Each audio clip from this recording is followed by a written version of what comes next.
right, this is CS50, and this is our look today at data structures. You'll recall last week that we gave ourselves a few new ingredients and some new syntax in C. We introduced pointers, the ability to address chunks of memory by actual addresses, 0, 1, 2, 3, and on up. And we introduced the star notation and a few other functions, malloc among them, free among them, so that you can actually manage your computer's memory. Just to hammer this home, let's take a look at just a small example that from the outset is buggy. This code is buggy, and we'll see in just a moment why. But let's just walk through it step by step. This first line, highlighted in yellow, in English is doing what, as you understand it now?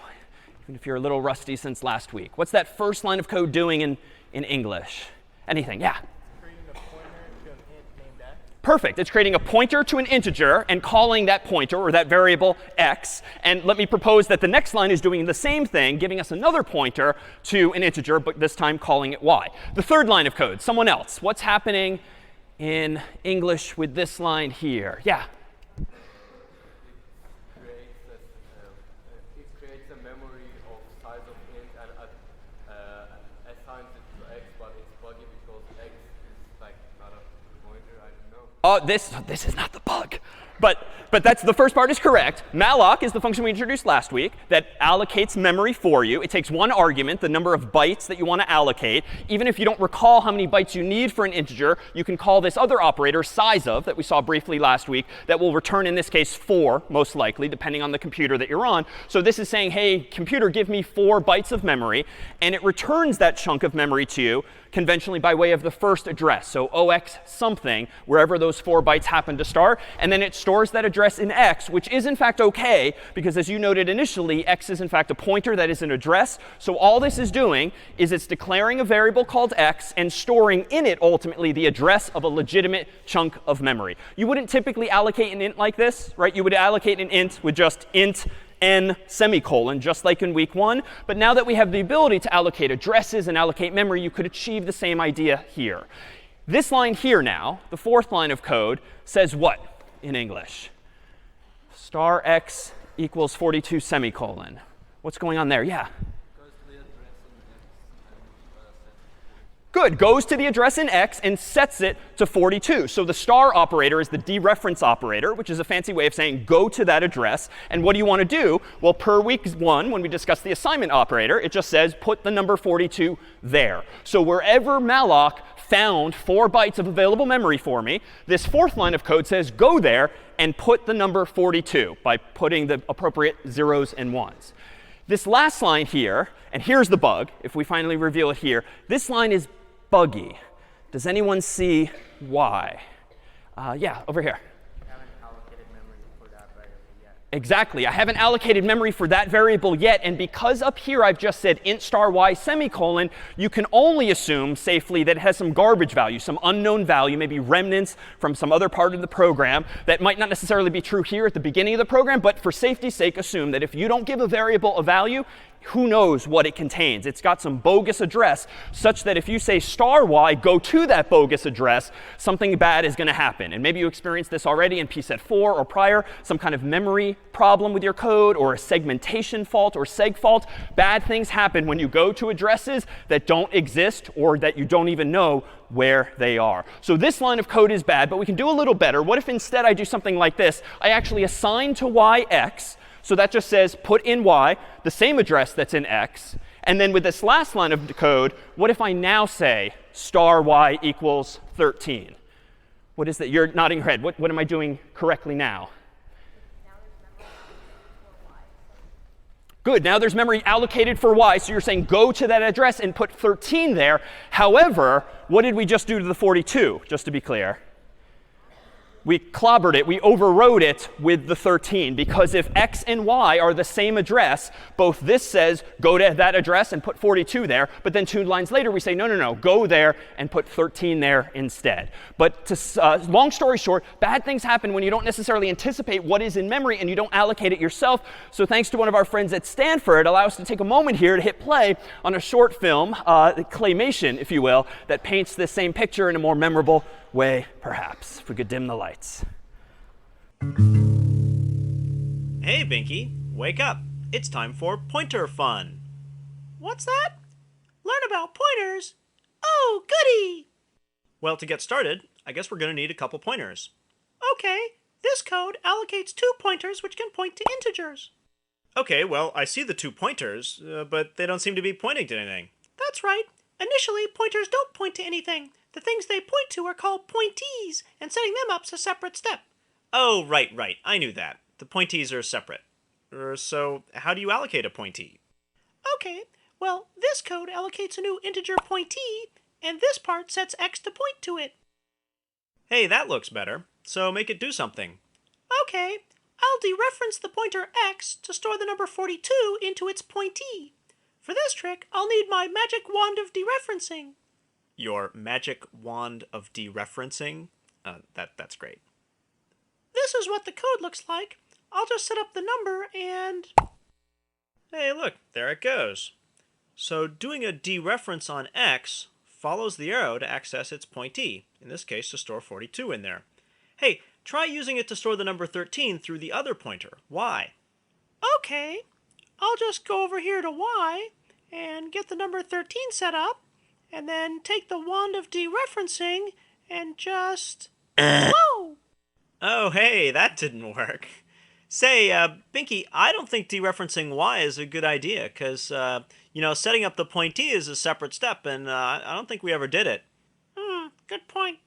Yeah, we allocated the pointer y, but we never set it to point to a pointee. Very observant. Hey, you're looking good there, Binky. Can you fix it so that y points to the same pointee as x?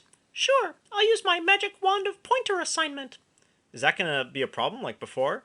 No, this doesn't touch the pointees. It just changes one pointer to point to the same thing as another. Oh, I see. Now y points to the same place as x. So wait, now y is fixed. It has a pointee. So you can try the wand of dereferencing again to send the 13 over. Okay, here goes. Hey, look at that. Now dereferencing works on y. And because the pointers are sharing that one pointee, they both see the 13. Yeah, sharing, whatever. So are we going to switch places now? Oh, look, we're out of time. But... All right. So now that we do have this power of pointers and addresses where we have low-level access to the computer's memory, we can actually solve problems a lot more powerfully and in a lot more interesting ways. But first, let's motivate some of these problems. So back in week 2, we introduced arrays, which was the first of our data structures, if you will. Right? Before that, in week 1, all we had was variables for things like ints and chars and floats and so forth. In week 2, we introduced arrays, which meant you could store 2 ints altogether, or 3, or 10, or 100. So you could kind of encapsulate lots of data together. So unfortunately, though, arrays aren't quite as powerful as might be ideal. So for instance, if we have an array with size 3, and we actually want to go ahead and store 3 values in it, 1, 2, 3, suppose that we actually want to now store a 4th value. But we didn't anticipate that from the get-go. Recall, after all, that with arrays, you have to declare their size up front. So you've got to hard code the number 3 or a variable containing the number 3. But suppose that we want to store the number 4. You might think that, well, just give me another box of memory just to the right of the number 3 so that I can keep all of my numbers together. But unfortunately, per last week, that's not really a reliable assumption, because in the context of the rest of your computer's memory, that 1, 2, 3 might be here, surrounded by other bytes. And per last week, those bytes might be mostly filled with other data from some other part of your program. And yet you would think that in seeing that 1, 2, 3 is kind of painted into this corner, so to speak, that there's just no room for the number 4, and therefore you can't add the 4th number to your array. Is there a solution visibly to this problem nonetheless? Where else could we put it? Yeah. Say that a little louder. Yeah, so maybe we can move it off to other memory, right? Like, so there's a lot of Emmas in my memory per last week, but there is still, it would seem, based on this picture, some unused memory. So maybe we could resize our array, grow it, not by just moving all of the Emmas, because frankly, that would seem to take a lot of time if we had to shift all of these characters. Why don't we just relocate the 1, 2, 3 down here, and that gives us an extra space for at least a number 4. So indeed, even if you're using arrays, you can achieve this outcome by actually moving memory around, but consider what's involved in that. that. So if we've got our old array at top left and we've got our new array at bottom right that is of size 4, so we have plenty of room, how do we go about resizing the array? Well, it's kind of an illusion. You can't just resize the array when we have all of these emmas surrounding us. Instead, we actually have to move the array or copy it. So the 1 gets moved to the new memory, the 2 gets moved to the new memory, the 3 gets moved to the new memory, and then at that point, we can just throw away or free the previously used memory and now go ahead and add our 4. Unfortunately, this isn't necessarily the best strategy, right? Because if these 3 lockers represent our original memory and these 4 lockers represent our new memory, and they're deliberately far apart, there is to say that if I want to go ahead and move like these same numbers, I really have to do something like this, which involves quite a few steps. Let me go ahead and put the 1 in there now. Now let me go ahead and get the 2 here. And then I can go ahead and put this in here. So now I've got the 2. And then lastly, I can go grab the 3. And so even though I did this pretty quickly on the screen, the reality is there's a decent amount of work to do. And then I still, of course, have to go ahead and add the 4 to the mix, which is to say that I've taken figuratively and physically quite a few steps in order to resize an array from size 3 to size 4. Which is to say, if we now consider the efficiency, or if you will, inefficiency of that algorithm, what kind of operation is involved when what kind of running time is involved when inserting additional numbers into an array, as I've done here. Here's our menu of options from a couple of weeks ago when we focused on algorithms. What's the running time of insertion into an array based even on that simple demonstration, would you say? What's the running time? Yeah? Say it again. O(n) squared. So maybe O(n) squared in that there was a lot of back and forth, and we've seen that before. We've seen bubble sort and selection sort add up. It's not quite as bad as that. It's not quite as bad as that. Yeah? O of n. And why do you say O of n? Because for like as many lockers there are in the first one, Uh-huh. you have to like implement the same amount of like processes to insert them into them. Exactly. Whatever number of lockers you have here, so that's 3 specifically, but n more generally, it's going to take me n steps to transfer those numbers over here. Or technically, it's going to take me 3. Maybe if I go back and forth, it's like 6 steps, but it's some multiple of n. So it's not n squared. That's when we kept iterating again and again and again. This time, I just have to move 3 numbers to here and then add the 4th number. So it's indeed big O of n when you want to go ahead and insert or search equivalently an array that's actually implemented. Insert is going to take us linear time, but search, recall, and this was the powerful thing, what's the running time of search so long as you keep your numbers sorted? Per 2 weeks ago, that was logarithmic. So we haven't necessarily sacrificed that, and that's the appeal of storing our data in an array that's sorted. You can use binary search. However, this is expensive, and moving things around isn't necessarily the ideal approach. So let's just consider what this might look like in code. Let me go over to CS50 IDE here, and let me go ahead and create a new file called list.c. And let's see if we can't represent in code exactly this idea. So let me go ahead and include for myself standard.io.h, just so that we can print out some values ultimately. Let me go ahead then and declare main, int main void. And then down here, let's just arbitrarily start where we did with 3 integers called list and size 3. So I'm just mimicking exactly where we started pictorially by having an array that was fixed at size 3. And then if I went ahead and initialized that list, I could just hard code, that is type into the program itself, those 3 values into bracket 0, 1, and 2, the numbers 1, 2, 3, respectively. So I'm just manually initializing that array to 3 values. And then just so that this program has some purpose in life, let me go ahead and do int I equals 0, I less than 3, I plus plus. And then let's just print out these elements just for good measure. Each of them is an int, so we'll use %i. And then I'm going to go ahead and print out list bracket I.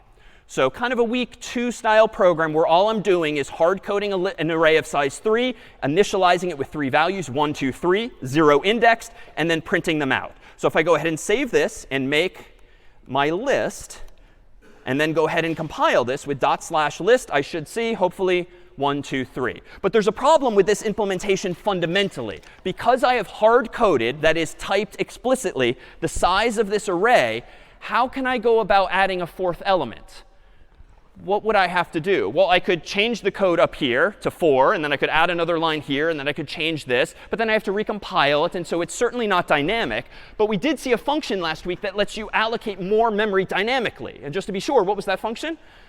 So malloc, right? Now that we have malloc, you don't have to type into your program's source code from the get-go a fixed number. You can actually allocate some amount of memory dynamically. Now here, just for demonstration's sake, we'll do it to achieve the same goal, but in a way that's going to scale a little more effectively. Recall from last week that if you want to get a chunk of memory from malloc, it's going to return the address of that chunk of memory. So that suggests that I can declare a pointer to an integer called list. And then let me go ahead and allocate, how about 3 integers initially times whatever the size is of an integer. So this is a little weird looking, but consider what this is doing. Malloc is being asked for 3 times the size of an int. So give me enough memory to fit 3 integers. By definition, that returns a pointer per last week. So we have to assign it to a pointer on the left. So list is a variable now, just like x and y from our previous example, that's storing the address of that chunk of memory. But what's cool about C is that now that you know that list is a chunk of memory, we can actually borrow that same square bracket notation from week 2. And this code here doesn't actually need to change. If you use square bracket notation next to the name of a pointer, what's going to happen for you automatically is the computer is going to go to the first bytes in that chunk of memory. This index is going to go to the next chunk of memory. This is going to go to the next chunk of memory, all within the scope of what malloc returned for you. And just as an aside, how many bytes are in an integer? 4. And recall, I briefly mentioned the expression last week, pointer arithmetic. What you're also getting sort of magically with this square bracket notation is that bracket 0 is not, it happens to be byte 0. Bracket 1 is not the second byte. It's actually 4 bytes over. And bracket 2 is not the third byte. It's actually 8 bytes over because you allocated 4 plus 4 plus 4, 12 bytes. And so this square bracket notation just jumps you to the right place in that chunk of memory so that you can fit int, int, int. Yeah? Why do you allocate a pointer to an int and not a pointer to an int array? In this context, arrays and pointers are in some sense the same. A pointer is an address of memory. An array is just a chunk of memory. And so even though we used chunks of memory in week 2, by just calling them arrays, they really are just more generally chunks of memory that support square bracket notation. But now that we can allocate as much memory as we want, we can kind of use these two concepts interchangeably. And there are some subtleties in C, but this now has the same effect as week 2, and this is the only new line from this week.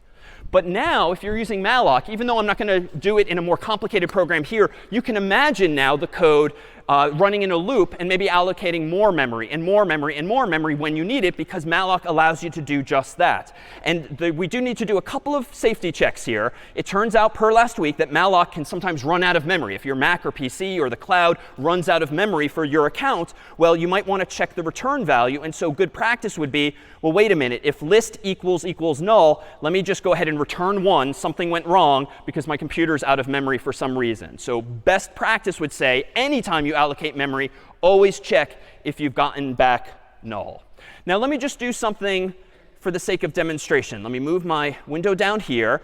Let me highlight these lines of code and just make the claim that highlighted here between lines 5 and 13 are lines of code that simply allocate a list of size 3 and store 3 values in it. That's the story where we left off a moment ago. Suppose now I change my mind and decide after line 13, or maybe elsewhere in this program, if it were larger, you know what? I actually want another integer. I want to resize that array. Well, how can I go about doing it? Well, let me go ahead and do this. Let me go ahead and allocate, for instance, another address and say store at that address a chunk of memory corresponding to 4 integers, using the size of operator as before. So temporarily, let me go ahead and give myself a new chunk of memory that is big enough to fit 4 integers instead of just 3. Let me practice best practices and say, you know what, just in case, if temp equals null because I'm out of memory, forget it. I'm done with the program. We're not going to proceed anyway. But that's just good practice now. But now what do I want to do? If I now have 2 chunks of memory, this one is a size 3, this one is of size 4, What did we do the last time we wanted to move something around in the computer's memory? What did I physically do with the lockers? I think you're nodding. What did I do? Yeah, exactly. I went through each one and copied the value from left to right, from old to new. And so let me go ahead and do exactly that. I think I can do this with a for loop, right? For int I gets 0, I is less than 3, because that's the size of the old array that was size 3, I plus plus. And then in this iteration, I can just do something like this. Use this new chunk of memory, just like an array, because I claimed I can use my square bracket notation, and store at location I whatever is in the original list at location I. So this code here now, if I were to comment it, copy integers from old array into new array. And that, too, is just using a for loop from old to new. But now that's not quite everything I want to do. I also want to store at the location 3, 0 index, which means it's the 4th location, another value, number 4. That's why I put the additional number 4 into those lockers. So now with these lines of code, I have implemented the physical notion of copying all of the values from the old array into the new array. So I'm almost done, except what did we learn last week that you should do whenever you're done with a chunk of memory? Do I still need the original chunk of memory? No, and how do I give it back to the computer? Free. So quite simply, I literally just call free, passing in the address of the chunk of memory that I want to free. And even though I'm passing in one address, the computer is going to do the heavy lifting of remembering how many bytes I asked for originally. You don't have to worry about that. You just say, whatever this is pointing at, go ahead and free it all. So now, you know what? Now that I've gotten rid of that list, I'm going to update list to equal temp, which is just cleaning up the naming. Temp is kind of a stupid name for a list. Let me just reuse the original pointer and let list equal temp. And now, down here, if I've done everything correctly, it should suffice to print out that whole list. So let me save this. Let me give myself a bigger terminal window, do make list again. A lot of mistakes. Let's see. First one is up here. Implicitly declaring library function malloc, ... What generally is the solution when you see implicitly declaring something? Header file? Which one do I want? Do you recall? This is subtle, and we might not have used it last time if I used the CS50 library, but it's standard lib.h. That is where malloc is. That is where free is. So standard lib.h is one new header file that contains last week's functions. So let me try this again. Let me make list. Nice. This time it did compile. /list and, I seem to be missing that 4th number, but I think this is just a stupid mistake on my part. What did I do wrong if I look at the printing of this array? Yeah, down here, the new list is size 4. So frankly, if you recall a few weeks ago, I encouraged you, don't just hard code numbers, magic numbers in your programs. We should really be using constants or some other variable. This is exactly why, because you, just like me, might overlook a detail like that. So let me recompile it, and let me do list. And voila, there's my 1, 2, 3, 4. Now, to be clear, this is kind of a stupid program because I sort of decided halfway through writing this program, wait a minute, I want 4 integers, not 3. And of course, at that point, you should just delete the earlier code you wrote. So this is just for demonstration's sake. If you imagine this being a bigger program, that just over time, the human decides, maybe because getInt is called, that they need more memory, this is how you would do it using malloc. But it turns out there's a function that can actually make our lives a little easier here. So let me go ahead and clean this up just a little bit. It turns out that I don't have to allocate more memory myself, copy all of these things myself, and then also free it. I can consolidate a bunch of these lines as follows. Instead of using malloc, I can actually say realloc, which, as the name suggests, reallocates a chunk of memory. What do you want to reallocate? Well, I want to reallocate the list. And this time, I want to do 4 times size of an int. I'm going to store this in temp temporarily. I'm going to make sure that nothing went wrong, as by checking for null, which just means, hey, you might be out of memory. And then I'm going to return if so. But down here, if all is well, I'm going to go ahead and do this. And watch this. I now have simplified my code by quite a few lines. Realloc, by definition, this is another function in standard lib.h, handles the process of taking an existing chunk of memory that you already asked for, resizes it to be this new size, whether it's bigger or smaller.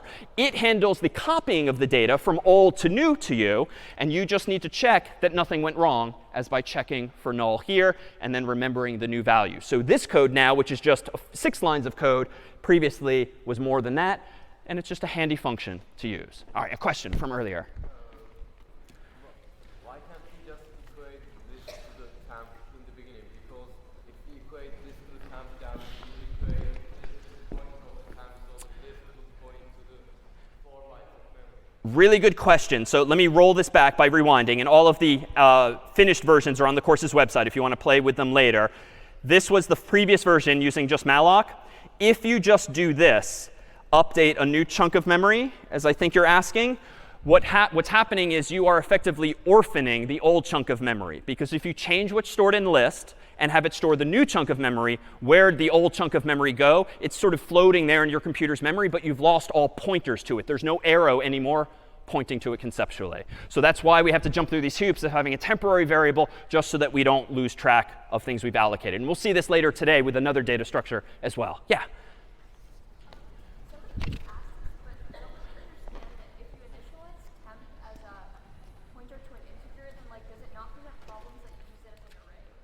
Good question. If you initialize temp as a pointer to an integer, does it not create problems that you're using it as an array? Short answer, no. Because again, an array by definition from week 2 is just a chunk of memory.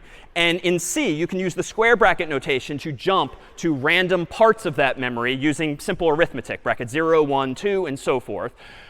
Last week, when we introduced malloc and free and now realloc, you now have a more low-level way of allocating as much memory as you want. So it's a more powerful general purpose mechanism. But at the end of the day, you're still getting back a chunk of memory, contiguous memory, bytes that are back to back to back. So you can certainly still use the square bracket notation, because essentially an array is a chunk of memory, and malloc gives you a chunk of memory. Ergo, you can treat it as an array. They really are equivalent in that sense. You just don't get as many user-friendly features as with arrays, like them being freed for you. As we never until last week did we have to free chunks of memory. Arrays do that for you automatically, thanks to the compiler. Yeah?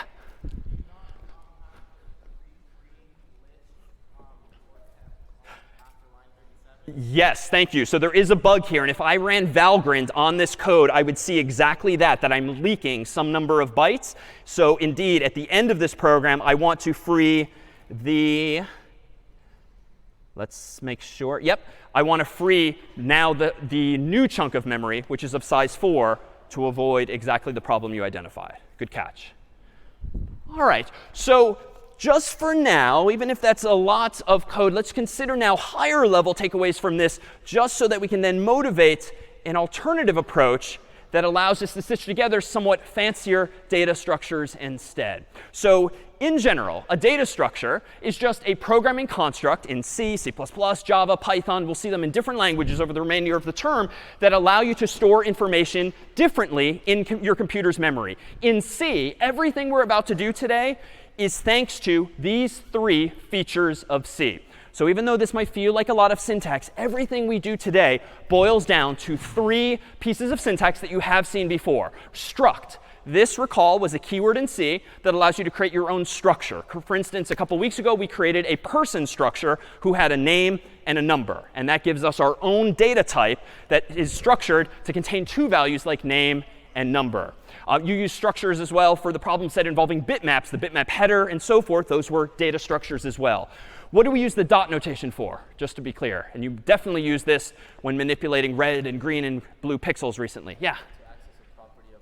Exactly, to access a property of a structure. So if you want to get at a person's name or get at a person's number, you use the variable's name and then a dot operator to get inside of that data structure. So we've seen that before. Then last week, and again today, we see this star operator, which can kind of mean different things in different contexts, but it's always related here to memory as of last week. This is the dereference operator that allows you to go to a chunk of memory by way of this thing called a pointer. So even if today feels like a bit of that fire hose, and again, per my email, this is where things now begin to level off, realize that it all boils down to first principles, or if you will, sort of 3 scratch-like puzzle pieces that we're now going to assemble into more interesting solutions to problems. So allow me to introduce something called a linked list. A linked list, as we'll see, is going to allow you to store a list of values. Now, an array allows you to store a list of values, but what are some of the downsides with an array? Well, an array is a fixed chunk of memory, and if you want to resize that array to add more values to it, what do you have to do? Well, you minimally have to allocate more memory. You need to copy all of those values from old to new, and then you can go about your business. Now, realloc is a function that makes that a little simpler, but realloc is doing the exact same legwork that I was doing between the lockers of copying values, freeing memory, and so forth. So it needs to be done, and that's why insertion into an array is going to be big O of n, because it might take you that much time to copy the whole array into a new space. So that feels kind of suboptimal, right? Arrays can be slow in that sense. But what was the appeal of an array? Like, what's good about arrays? Because we don't want to abandon them entirely. Yeah? You can index into them really easily, not only syntactically with the square brackets, but you have constant time access. This is known as random access. And it's not random in the sense that you just end up who knows where. You can just jump to bracket 0 or 1 or 2 instantly. It took me, the human, more time because I had to physically walk. But a computer is going to be able to jump to 0, 1, 2, 3 instantly. And so arrays are super fast. And they lend themselves to things like binary search, as we've seen now for some time. But what if we use the canvas that is our computer's memory like a little more cleverly, right? We don't have to just plop things next to each other, next to each other, next to each other, and then hope for the best, hope that there's still more memory back to back to back. What if we instead are a bit more clever about it? And suppose we want to store the number 1, and that happens to be at address 0x123. It's arbitrary, but recall from last week that every byte of memory in your computer is stored somewhere. So let's propose that 1 is stored at 0x123. Suppose now that this represents an array of size 1, and you want to add a second value to this array, or let's start calling things more generally a list. A list, like in the real world, is just a list of values. This list is of size 1. Now, maybe there's a lot of emmas in this memory that are getting in the way, but suppose that there is some free space a little lower in your computer's memory over there. So it's not here, it's not here, whoops. It's not available here or here or here. There's other stuff there. But suppose the computer does have some available memory over here in which you can store the number 2, just because. And that address happens to be 456. Finally, you want to store a third value. And it turns out that the nearest possible location is down here, number 3. That happens to be at address 0x789. So this is not an array by definition, because the 1, the 2, the 3 are not contiguous, back to back to back. You cannot use square bracket notation here, because square bracket notation requires, per week 2, that all of your values be next to each other, just like the lockers here. This picture, where 1 is over here, 2 is over here, 3 is over here, is more like, oh, maybe this is 0x123, maybe this is 0x456, maybe this is 0x789. They're kind of all over the place. And that's just because that's what's available in your computer's memory.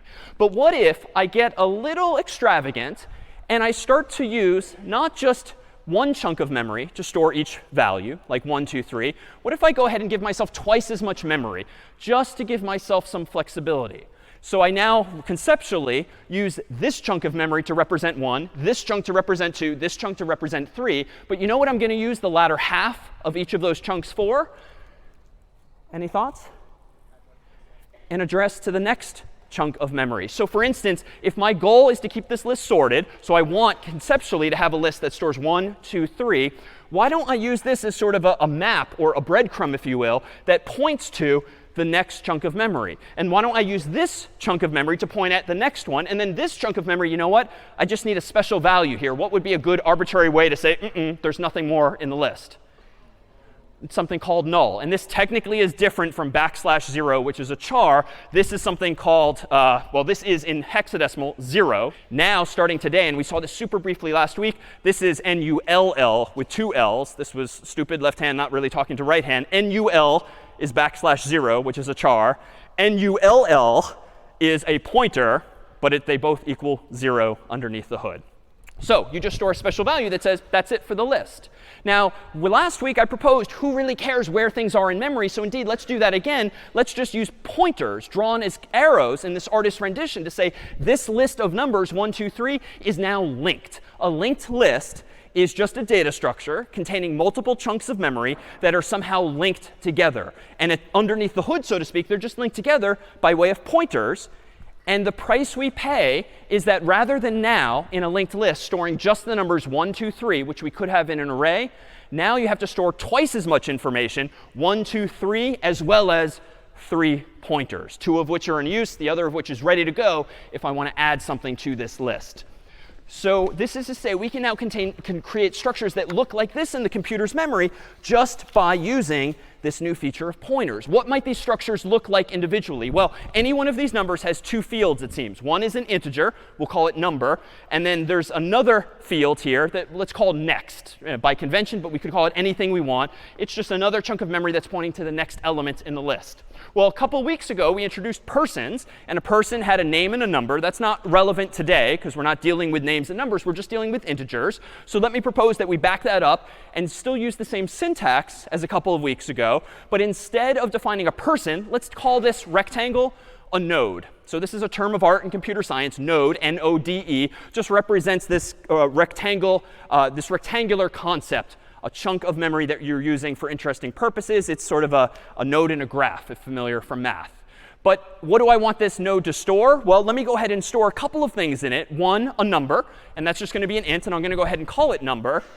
And then any guesses as to what the second field should be declared as? I want to call it next, just because that's conventional. What should its data type be? Any thoughts? Yeah, and back. A pointer, and a pointer to what, would you say?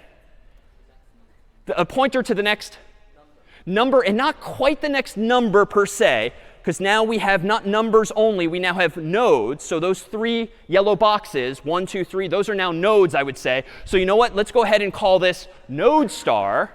But you can't technically quite do this. It turns out that C, recall, takes you super literally. And notice, if you read this code top to bottom, left to right, at which point in the story does the word node come into existence? Like, not until the very last line. That's where we mentioned person. This is where we mentioned node. So unfortunately, you can't use a node inside of a node because it literally doesn't exist in the computer's mind until 2 lines later. So there's an alternative here. There is a solution. It's a little more verbose. Instead of just saying typedef struct, you actually say typedef struct node. Just add the word that you want to use. And now down here, you can say struct node star next. It's kind of like a workaround. This is the way C works, but this is the exact same idea. This means that any node in the data structure, any yellow rectangular box, has a number and a pointer. And that pointer, by definition, is a pointer to a node structure. We just have to express it more verbosely here because the shorthand notation node doesn't exist until the bottom. It's just sort of an annoying reality of the syntax. All right. Any questions on that definition of struct? Yeah? Do you have to put node twice? You don't have to put node twice. You can actually use any word here you want. You could call this x or y or z, but then you're going to have to make this be struct x or struct y or struct z. By convention, I would just reuse the same term. So this is the formal name for this structure. It is a struct node. This is the nickname for the structure, more succinctly, node. And that's what typedef does. It gives you an alias from struct node to just node, just because it's easier to type elsewhere in the program. Other questions? All right, so what can we do now with this structure? Well, let's go ahead and build something up here. All right, so this is about as scary as the code gets today. We'll focus primarily on pictures and concepts hereafter, but let's take a tour through one implementation of this same idea of a linked list. How would we go about representing a linked list initially? Well, initially, the list is empty. And if you want to represent something that's empty, we minimally need something. So let me draw it as this empty box. And this is just a pointer to a node, I claim. So how do I implement the notion of a linked list that has no numbers in it yet? Well, why don't we just use this, which I could implement as follows. Node star, and I'm going to call it list, but then set it equal to null. Right? If there's no numbers available, there's no 1, there's no 2, there's no 3, I should at least have a variable that connotes there is no list. And the easiest way to do that is in the absence of a value, store 0, which has this new nickname as of last week in this called null. So this variable here represents this picture here. And notice there's no numbers because the list is empty. But we do initialize it to null so that we don't think that there's an arrow pointing to some specific chunk of memory yet, because there isn't yet. Now, suppose I want to go ahead and insert a number into this list. Suppose I want to insert the number 2. I can't just allocate space for 2 now. I have to allocate space for 2 and that pointer, otherwise known together as a node, per the previous slide. So how do I go about doing this? Well, in code, I can borrow the same technique that we've used a couple times now, even though it's uglier than some past approaches. Malloc, then an integer. How many bytes do you want? I don't know how big a node is. I could probably do the math and add up the integer and then the pointer. But you know what? Size of node is just going to answer that question for me. So this returns a chunk of memory that's big enough to store a node. And I'm going to store that just for temporarily in a variable called n for node. And that's going to just be a temporary variable, if you will. So again, even though there's some new stuff going on here, this is just like before. Previously, I wanted to allocate an integer. Now I want more than an integer. I want an actual node. And malloc returns an address, which means I must assign it to a variable that's an address on the left-hand side. All right, what should I always do? And slight spoiler, because I clicked ahead a moment ago. Actually, no, we're going to forge ahead here. This is the ugliest thing we'll see. What is this second line of code doing here? What's going on here, do you think? Yeah, what do you think? It is. It's setting the number of that node to 2. But why this crazy syntax, which we've never used before? Well, star n, we did see last week. That just means go there. The parentheses are just necessary for order of operations so that the compiler knows, OK, first go there. And then once you're there, what do you want to get access to? The number field. So you use the same dot notation. So it's super ugly, but it's just doing 2 different things that we've seen in isolation. Go to the address in n, which is that chunk of memory, and then access the number field and set it equal to 2. Fortunately, C has some syntactic sugar, just an easier, prettier way of doing this. And it happens to look wonderfully like the actual thing we keep drawing, this arrow notation. So if you ever see and you ever write this notation in C, and I'm pretty sure this is the last new syntax we'll see, this arrow, this very sort of hackish arrow where you hit a hyphen and then a greater than sign, this means the exact same thing as this. This is just annoying to type. It's ugly to look at. This is just slightly more pretty. And frankly, it's reminiscent of the pictures we've been drawing with the arrows pointing left and right. What's the next thing I want to do? After allocating this new node for the number 2, what do I want to put as well in that node? Oh, sorry, a little louder? The address of the next node, but there is no next node yet. So what value could I use as a placeholder? Null. And so indeed, I'm going to do this arrow notation as well. You never need to do the star and then the dots and the parentheses. Everyone just writes the code like this in the real world. So n arrow next gets null. That now gives me that picture we were drawing. But again, sanity check, if you ever use malloc, you should always check the return value. So just to be super precise, let me go ahead and add a couple more lines of code that just check if n is not null, go ahead and do the following. Conversely, I could check if n is null and then just exit or return depending on where I'm using this code. But you don't want to touch n and use this arrow notation unless you're sure n is not null. So what have I just done? My picture now looks like this. But this, of course, is not a linked list because there's no linkage going on. I really need to do the equivalent of pointing an arrow from this pointer to this structure. I need to implement an arrow that looks like this. So how can we go about implementing that in code? Well, let me propose that this is what it ultimately looks like. We just need to draw that arrow. How do I do that? Well, it's as simple as this. If list is a variable and it's previously initialized to null as just a placeholder, and n is my temporary variable storing the new node, it suffices to say, well, list should not be null anymore. It should literally equal the address of that chunk of memory I just allocated. And that's how we get this picture now inside of the computer. Now let me do a couple of more operations. Suppose I want to add to the list the number 4. How do I add the number 4? Well, the number 4 is inside of its own node. So I have to go back to code like this. I need to allocate another node that installs the number 4 there. But that's not all. You don't want to just create the node because it's otherwise out there in no man's land, so to speak. We now need to add the arrow. But now it gets a little non-obvious how you update the arrows, right? Because I don't want to update list to point at 4, because that's going to sort of orphan, so to speak, number 2, and it's just going to float away conceptually. I really want to update 2's pointer to 4. So how can I do that? Well, you know what I can do is I can kind of follow these breadcrumbs. If I declare a temporary pointer, and I'll do it using a little extravagantly last week, like this little pointer notation. If I'm a variable called temp, TMP, I can go ahead and point at the same thing that list is pointing at. And I'm going to check, is this next value null? If it is, I found the end of the list. So really, I can follow that arrow. Now I know that I'm at a null pointer. So now I just want to draw this number up here. And I accidentally advanced the screen. I want to actually draw this arrow up here. So how do we go about doing that? Whoops. How do we go about doing that? Well, the code there might look like this.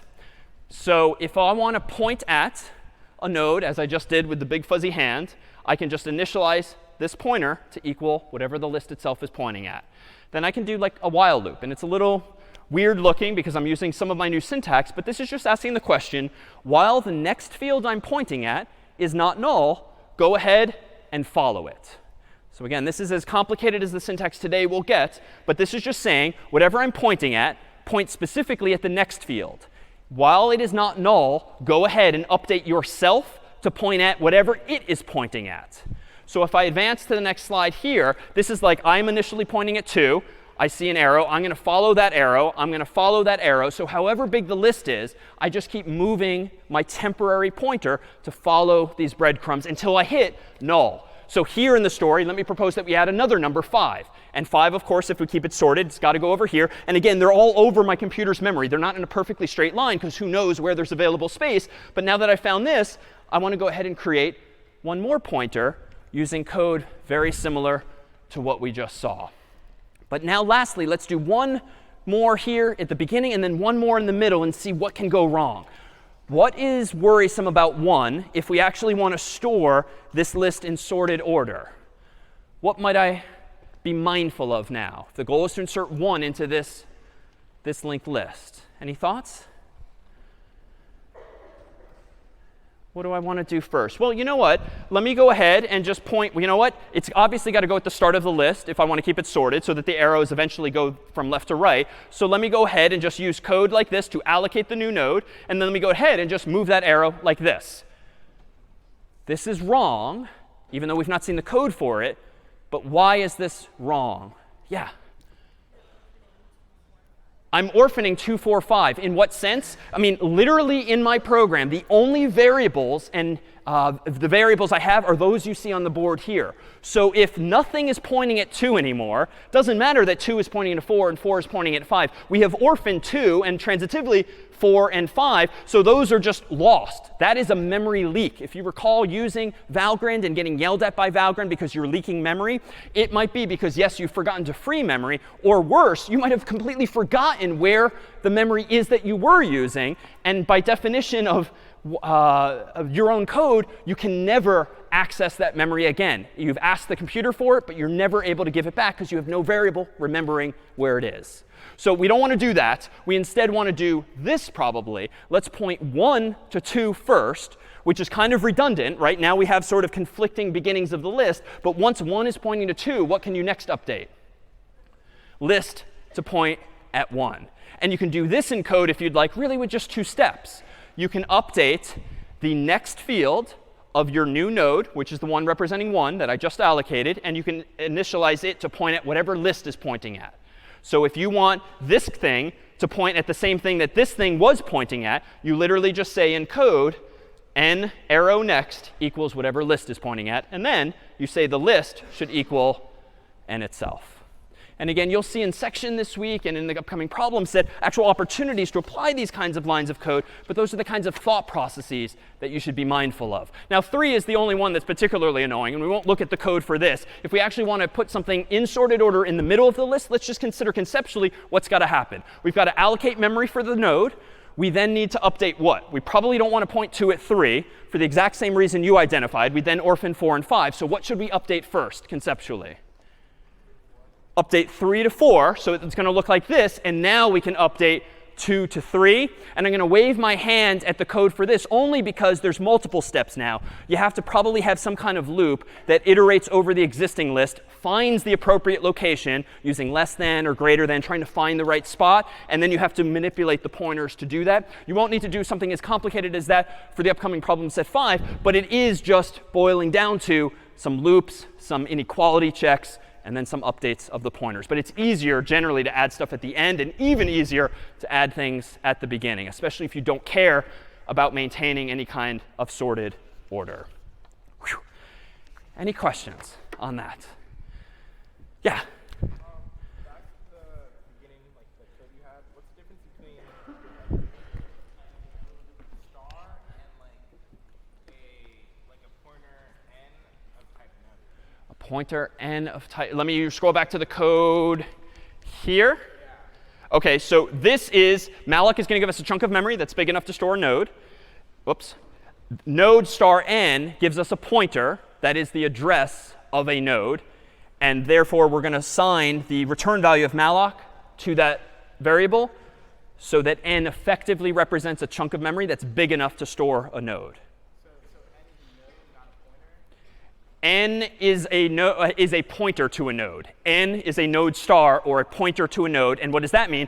N is the address of a node. And that should make sense because malloc returns an address. But this is why we're now using arrow notation. N is not a node. You can't do n dot number and n dot next. You have to do the star thing and then the dot. Or more succinctly now, you do n arrow number and n arrow next. Good question. All right, let's see if we can't make this a little more real with maybe one demonstration here. Let me go ahead and put on the screen the endpoint that we want to get to, which is that here with everything in order. I think for this we need maybe 5 volunteers, if we could. Maybe let me go a little farther and back. OK, 1 over there, maybe 2 over there. Now the hands are OK. OK, 3. Wait, 3 over here, if we can go in back. Yep, over there. OK, 4 being volunteered by your friend. And 5 being volunteered by your friends. You want to come on up? All right, come on up. Come on up. Brian's going to help me run this demonstration. If all 5 of you could come on over. Come on over here where we have some space.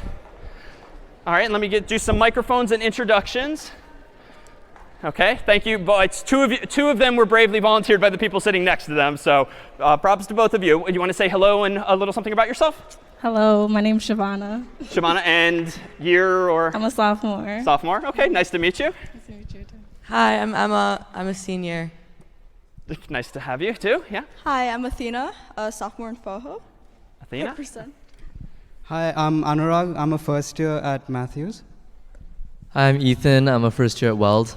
OK, wonderful. And? I'm Sarika. I'm a first year in Thayer. Wonderful. All right, thank you all for volunteering. Let's go ahead and do this. You, for the moment, represent a heap of memory, if you will. So if you could maybe all back up over here, just to where we have some available space. We're going to need one of you to represent of the list. Siobhan, was it? Shavana, come on up. Shavana, do you want to go ahead and represent list? And to represent our actual list, we have, or Brian, yeah, we have a name tag. Hello, my name is list. So you're going to represent the rectangle on the left that represents the linked list itself.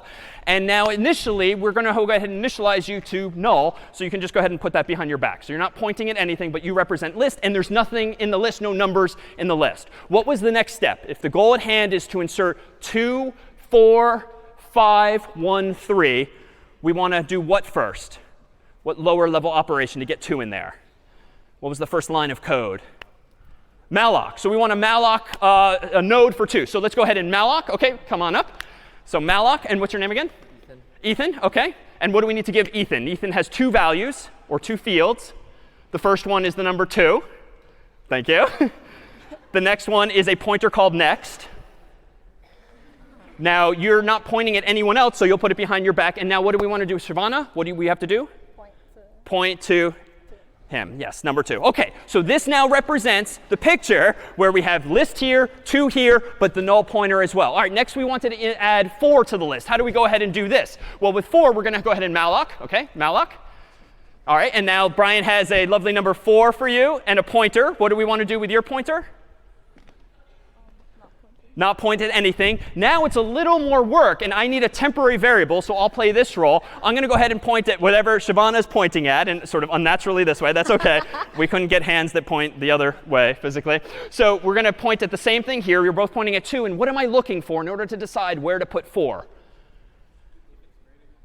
If it's greater than some value. So I'm going to check. Well, 4 is greater than 2, so I'm going to keep going. And your name was Eric? Ethan. Ethan, sorry. So Ethan, what are you pointing at? Nothing, so that's an opportunity. There's nothing to his right, so let me go ahead and have Ethan point at, what was your name again? Athena. Athena. Also unnaturally, but that's fine. And so now does Athena need to update her pointer? No, she's good. She represents the end of the list, so her pointer can stay behind her back. All right, let's go ahead and malloc 5. You want to be rep our 5? So now we need a 5, so we need to hand you the number 5. And what's your name again? Sarika. All right, so Sarika is holding the number 5. She also is going to get a pointer called next. What should Sarika be pointing at?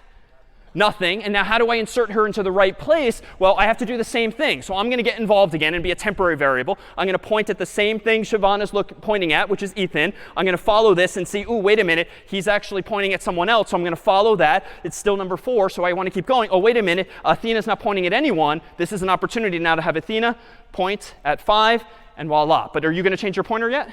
No. All right, now things get a little more interesting. Could we go ahead and malloc 1? And what's your name again?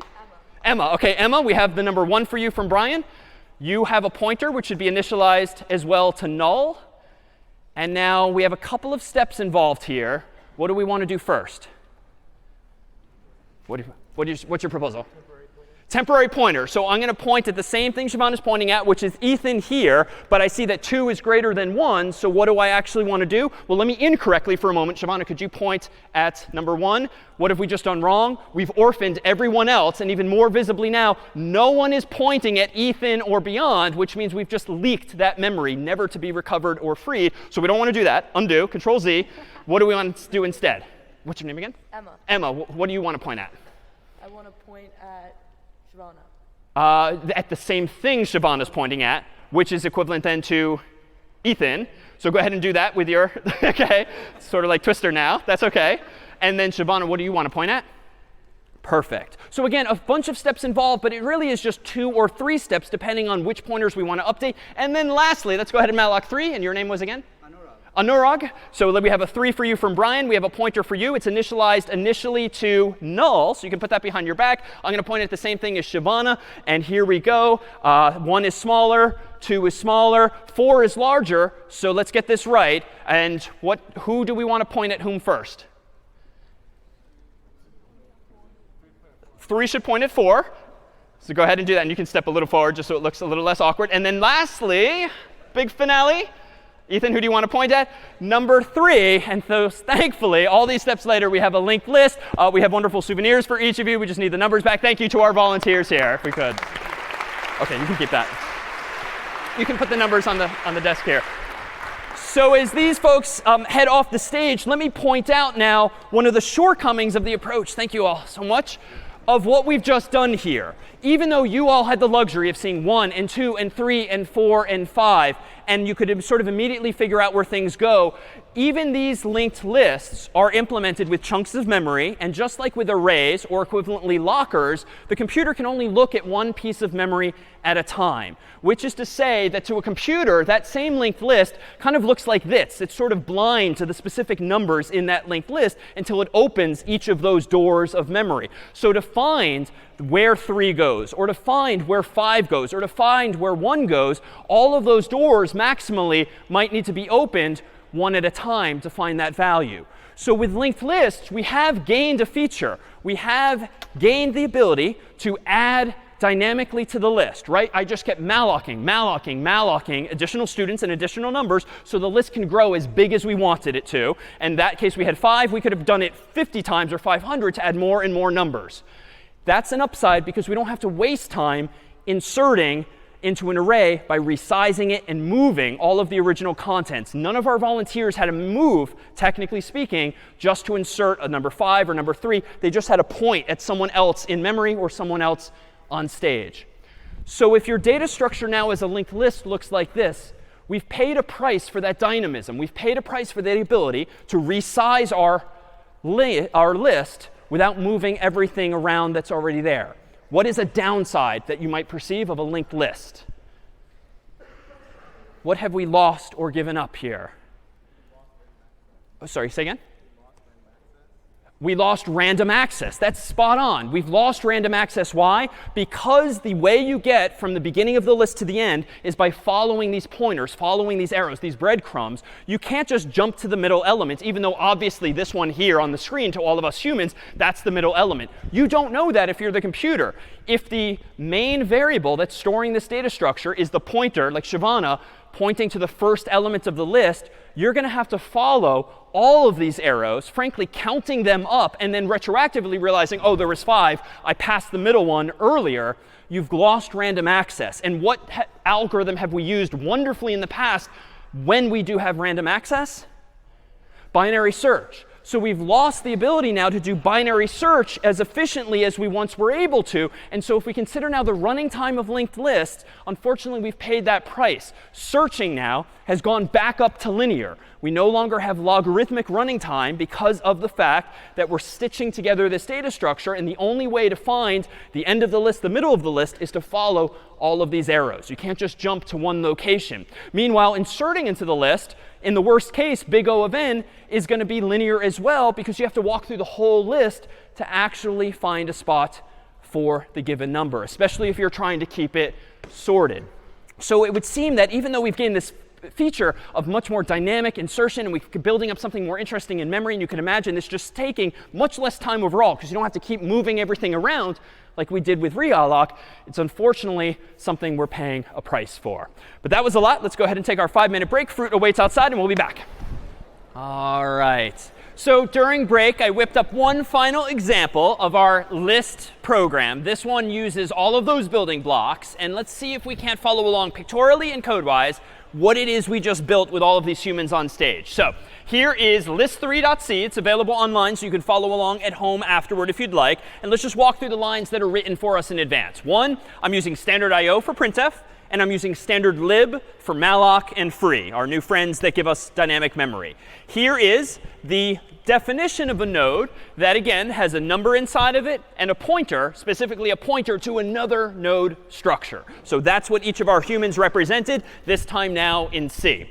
What is my main program going to do? Just for the sake of demonstration, the goal at hand is just to write a program that initializes a linked list to nothing initially, then adds a node with 1, then adds a node with 2, then adds a node with 3. We'll keep it simple and not add 4 or 5 this time. So how am I going to do this? Well, on line 17, I propose that we create a variable called list and have it be the address of a node. So if I were to draw this now pictorially, it's going to be just like our demonstration a bit ago, where I have a rectangle here called list. And initially, it's not pointing to anything, so I'm just going to leave the box blank to represent null. So that's that line 17 right here. Now let me go ahead and do the following. Add a number to the list as follows. Line 20 just gives me enough memory for a node, and it stores that memory's address in a variable called n.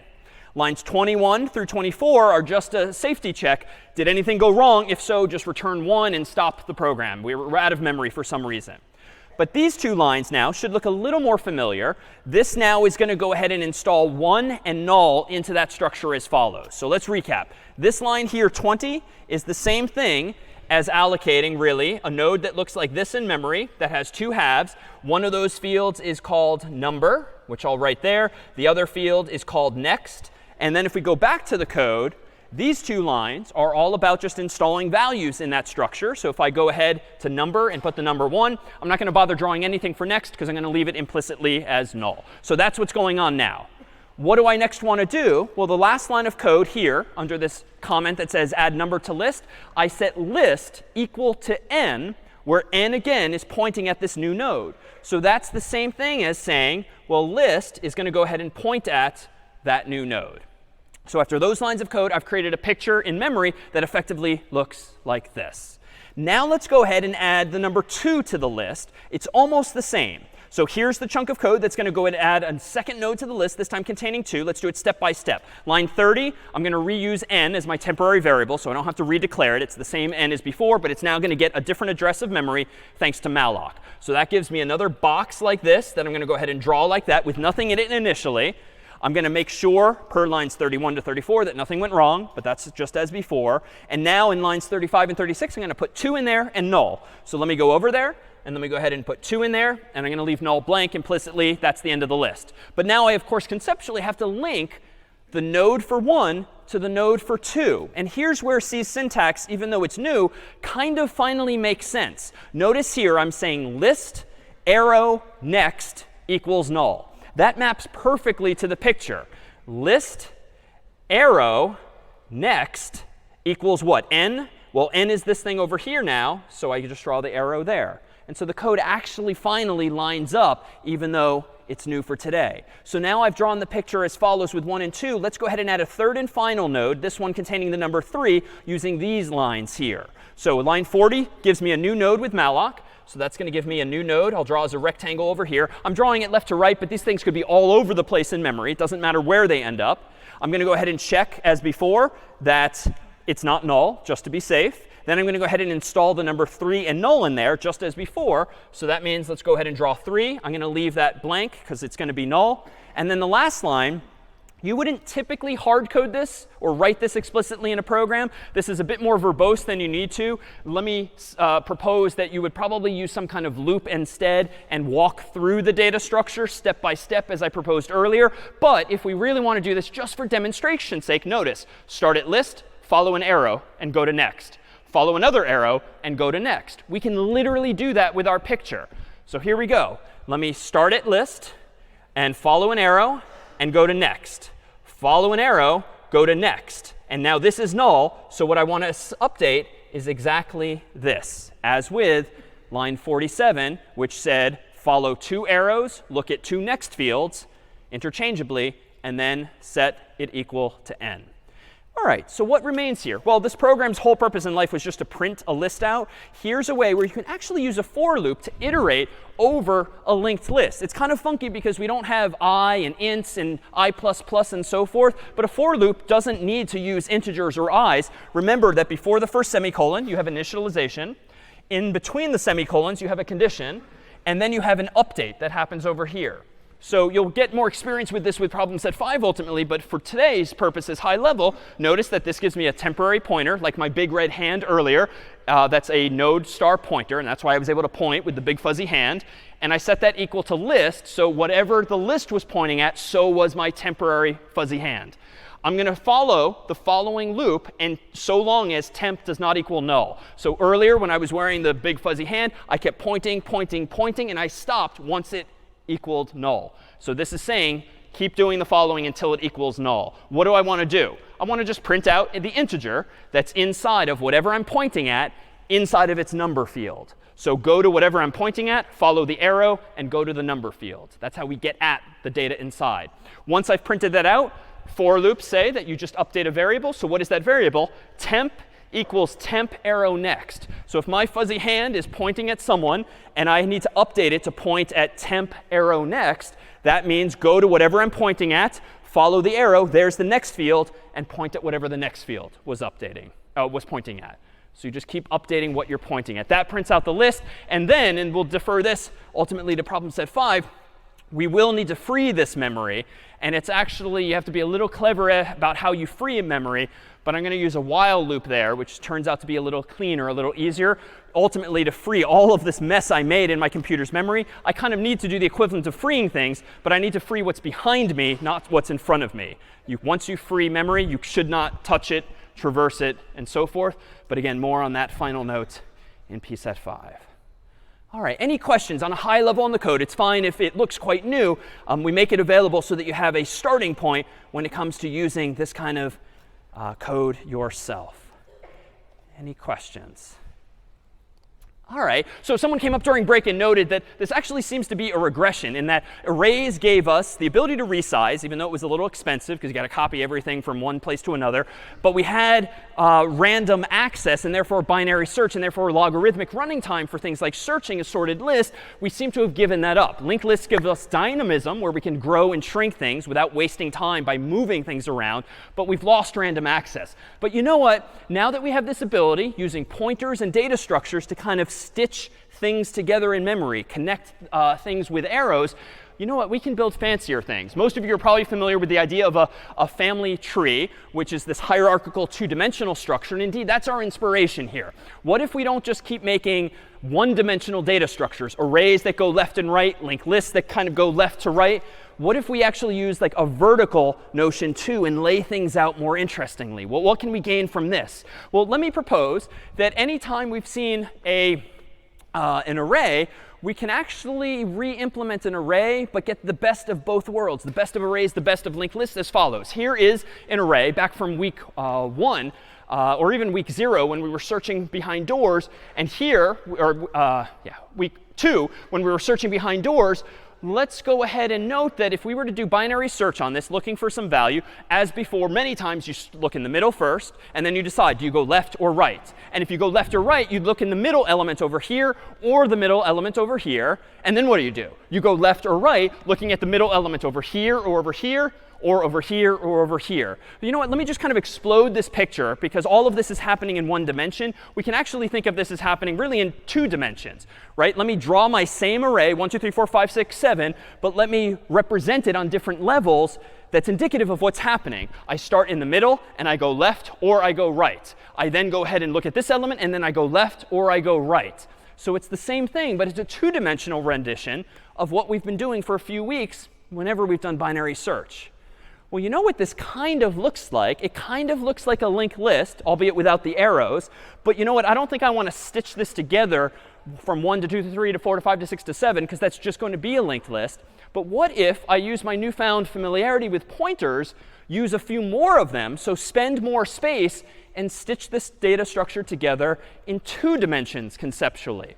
Every node, represented here as a rectangle, doesn't have to have just one pointer. There's nothing stopping me from creating a new struct, a new definition of node that has 2 pointers. Maybe it's called left, maybe it's called right.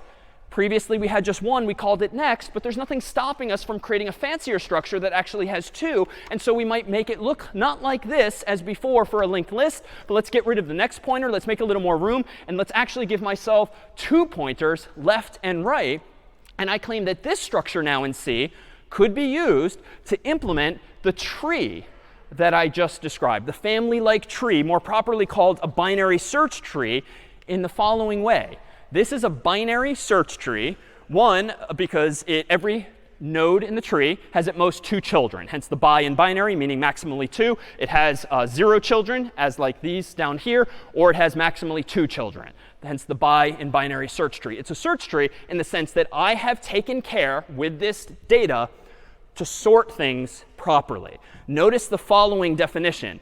For any node in the tree, every element to the left is smaller than it, and every element to the right is greater than it. That's a recursive definition, because watch. Look at this node. Everything to the left of it is smaller. Everything to the right of it is larger. Let's look at 6. Everything to the left of it is smaller. Everything to the right of it is larger. So it's recursive in the sense that no matter what node you look at, no matter what rectangle you look at, what I just said correctly is true of both the left child or subtree and the right child or subtree. So this is to say, if you have a list of numbers, for instance, or a list of anything, and you actually store them using nodes that look like this, but conceptually what you're really doing is stitching them together 2-dimensionally like this, guess what feature we just gained back? What have we just improved? I heard some murmuring over here. We've gotten back binary search. So we still have dynamism like a linked list, right? We're still using pointers. And suppose we want to add the number 0 or the number 8. You could imagine 0 going over here, 8 going over here. So we could still just plug them in without having to move everything around like we would for an array. But because you're stitching things together with additional arrows wherever they are in memory, so long as you keep track of this data structure called a tree with one pointer to the so-called root, the root being upside down in this world of computer science, this is the root of this binary search tree. Guess what you do? If you're looking for the number 7, well, you see 4. You know it's greater than 4. So what do?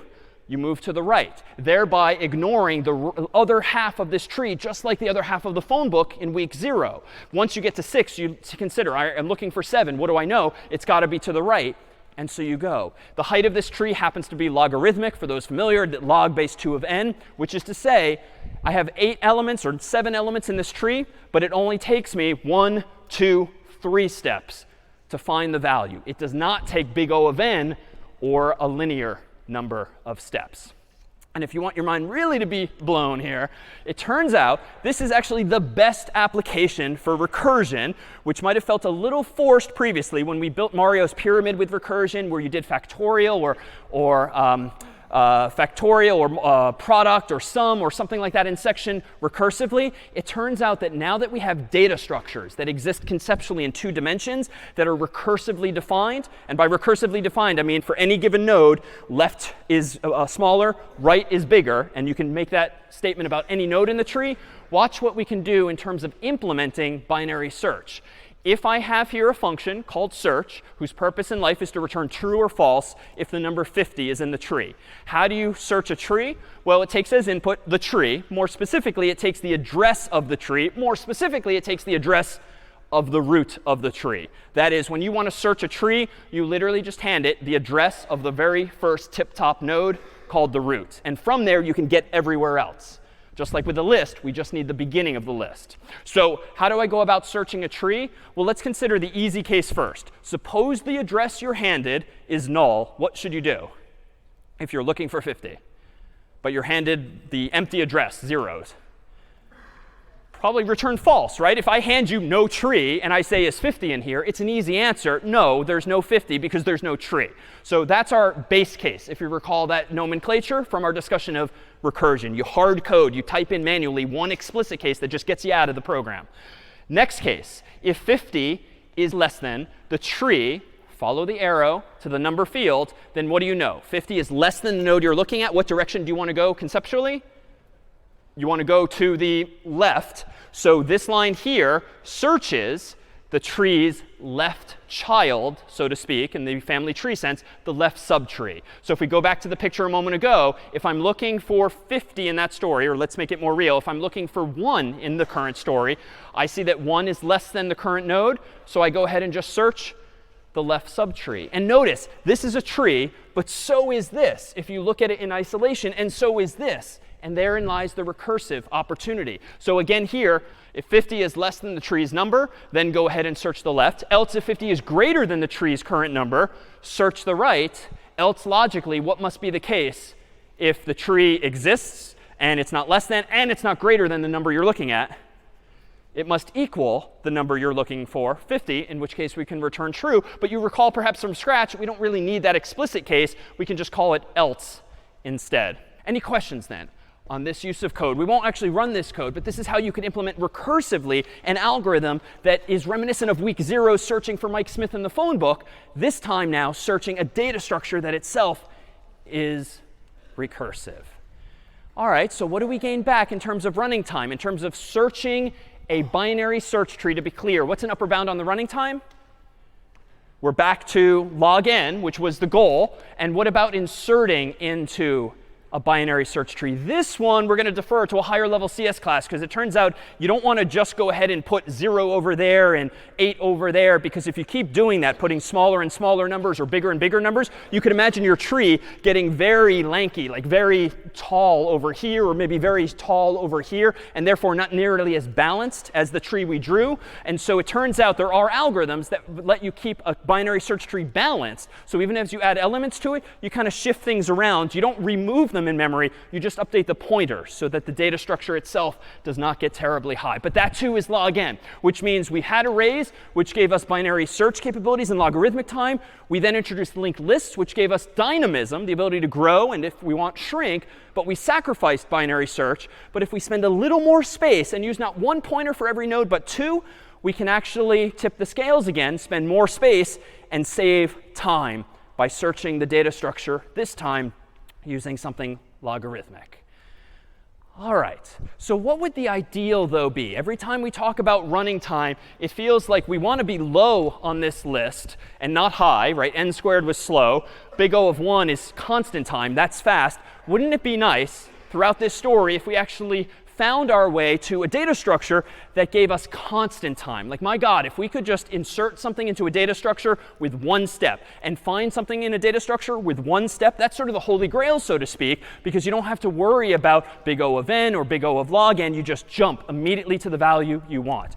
Well, it turns out, theoretically, there's something that allows you to achieve that called a hash table. But how you implement that is not necessarily obvious, and it takes some expertise. And indeed, in problem set 5, among the goals at hand, is to implement exactly this notion of a hash table that lets you spell check a document super fast. A word processing program would be so slow if every time you wanted to check a word for whether it's spelled correctly or incorrectly, if you had to search linearly or even logarithmically a big dictionary file, it might actually be really slow to spell check a file. But using a hash table, we can probably do much better. A hash table is a combination of an array and linked lists inside of it. So I'm going to go ahead and, just for convenience, draw my array this time vertically instead of horizontally. But it's the same thing. And this is just an artist's rendition anyway. And suppose the goal at hand is to keep track efficiently of like name tags. So maybe we're holding a big event. We've made some name tags in advance, which we indeed have. And we want people to be able to pick up these name tags super efficiently. It would be really annoying and pretty dumb if we just made a big stack of name tags, even if it's alphabetical A to Z, then had everyone in the room line up and look through all of the darn name tags looking for their name. Right? That's not a very inefficient system. Fortunately, we've come prepared with some buckets, all of which are labeled, because wouldn't it be nice if you're looking for your name tag, you don't look through the whole darn list of name tags or stack. You actually just go to your bucket and you jump instantly to your name, where hopefully you're the only person with a name that starts with some letter, and then you can just reach in and get it. Well, how do we implement this conceptually? Well, it's very common with a hash table, if the inputs are things like words or names, to look at the characters in those words to decide where to put those names, or those name tags, if you will. So here's an array of size 26 from 0 to 25. But you know what? It's convenient to think of this array as maybe being indexed from A through Z. So still 26 buckets, but this array is really just of size 26, 0 through 25 ultimately. And suppose the goal at hand now is to go ahead and store these name tags in advance. So this is what the staff and I would do in advance. And if, Brian, you wouldn't mind helping out with this, the goal at hand is quite simply to get the name tags ready for students to pick up. And so where do I want to go ahead and put the first one? So Albus is the first one whose name tag we made. I'm going to go ahead and jump immediately to bucket 0 and put Albus's name right there in one step. Meanwhile, I've got Zacharias. And so even though it's taking me a bunch of steps to go over here, if this is an array, I have random access. I just don't as a human. And so I can instantly put Zacharias over there. Right? It's a little laborious for my feet, but a computer could just jump to 0 or 25 or anything in between. All right, so Hermione. Maybe you're noticing the pattern. So Hermione is going to be H, or which is 7, which is going to be over here. Ginny is 6, which is over here. Ron is 17, which is over here. So think of each of my multiple steps taking actually one step. Fred is going to go over here. As an aside, the staff and I discussed this morning how we probably should have put the buckets closer together, but that's OK. Severus is going to go over here. Petunia is going to go over here. Drake goes way over here, but doesn't matter. Constant time. Bracket 3. James is bracket 9. Cedric is bracket 2.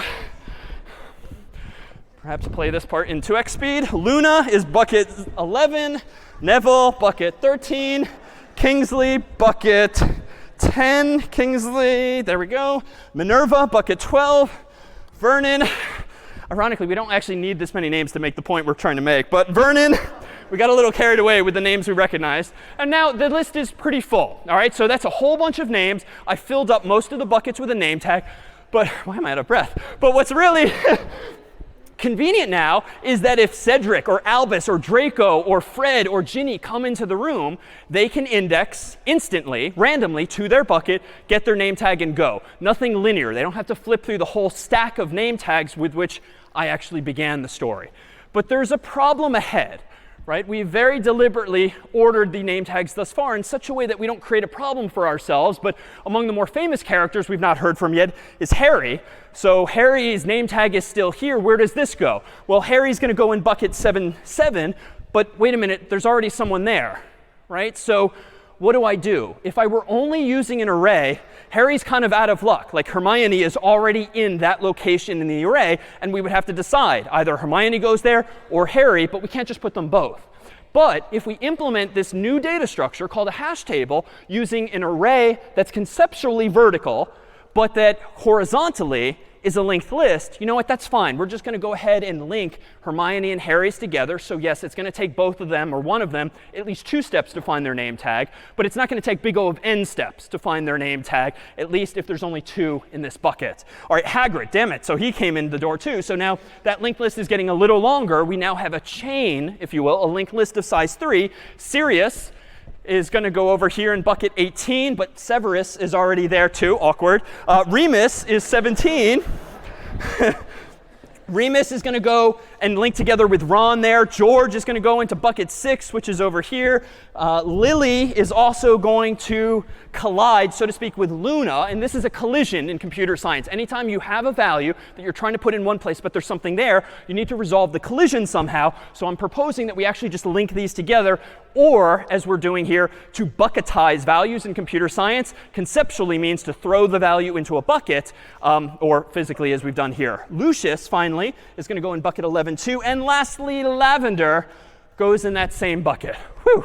So thank you to Brian for helping choreograph that. So this structure that you're looking at is what is called a hash table. It is an array that you index into using what's called a hash function. A hash function is, like any function that we've seen thus far, any program we've seen thus far, something that takes input and produces output. So if we consider our original picture from week 0 of what computer science in itself is when it comes to solving problems, hash function for today's purpose is just this function, this process, this algorithm in between that decides, given a name tag, what bucket to put that name tag in. And quite obviously, in the real world, what algorithm was I using to bucketize a name tag upon reading the name?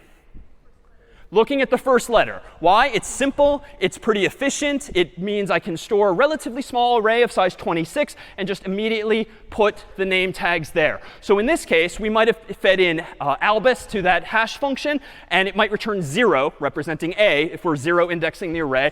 Or for someone like Zacharias, we might get out 25 just because the first letter of his name is Z. But this is kind of simplistic, right? And we've seen a problem. What is a problem with just looking, of course, at the user's first letter of their name?